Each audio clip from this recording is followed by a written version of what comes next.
Good morning. We were looking yesterday at the Noah and what was happening in his particular time. But for a moment this morning, I just want to step back one chapter into chapter 5 of Genesis.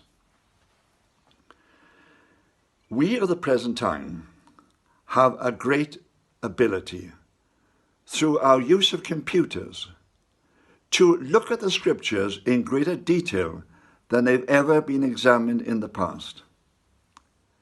And one of the mysteries that has come to us as we make this examination is that we find that God has very often hidden messages. Yes, hidden messages within his word. Messages which would not be understood until we developed our present-day computer ability to examine the words and examine the very letters that were written. And then suddenly we realize that these messages start to come out.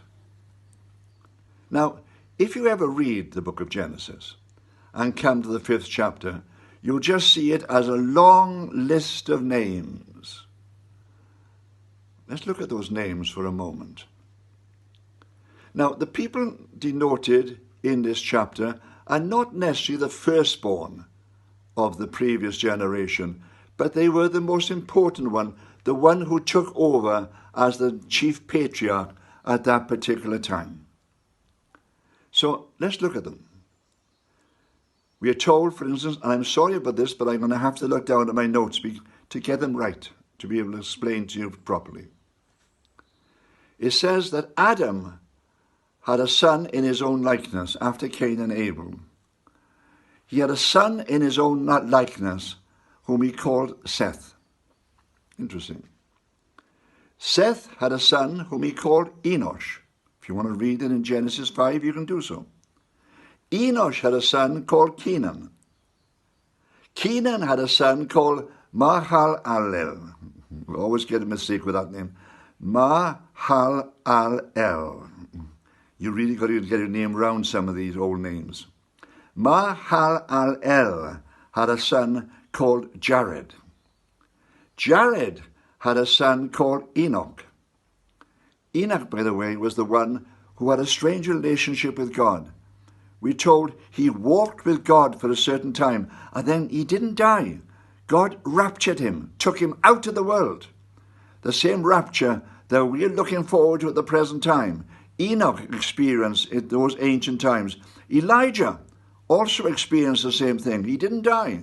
He was snatched out of this world. Two men in history who did not, in fact, physically die. Interesting thought. Because at the end of time, in the Great Tribulation, two people will appear in this world again. Two great apostles who will be proclaiming God's truth to the world. Are they brought back into the world for this purpose so that they can physically die? That's a question many people wonder about. But anyway, let's get back to this story. Enoch, who was taken out of this world. Enoch had a son called Methuselah. He was the one who had the longest of the lifespans. Methuselah had a son called Lamech. And Lamech was the father of Noah. By the way, Noah was the first of these patriarchs born after the death of Adam. Adam saw all of these generations. Then he died, and the first great leader born after his death was in fact Noah. People don't realize that. But let's look at these names in greater detail. Adam, well, that means man. Seth means appointed. Enosh comes from miserable or mortal. Kenan, well, that's sorrow. Mahalalel, the difficult one, the blessed God. Jared, which means shall come down. Enoch means teaching or commencement. Methuselah means his death shall bring. Lamech means despairing, and Noah means hope.